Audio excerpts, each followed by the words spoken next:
మాటలకే తీయదనం రుచి చూపే చిత్రాలే సవ్వడితో సంగీతం పలికించే సెలయేళే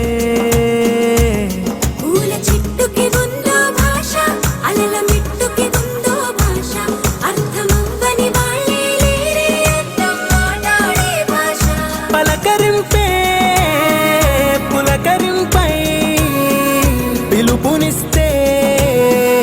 పరవశించడమే మనసుకి తెలిసిన భాష మమతలు పంచే ఊరు ఏమిటి దానికి పేరు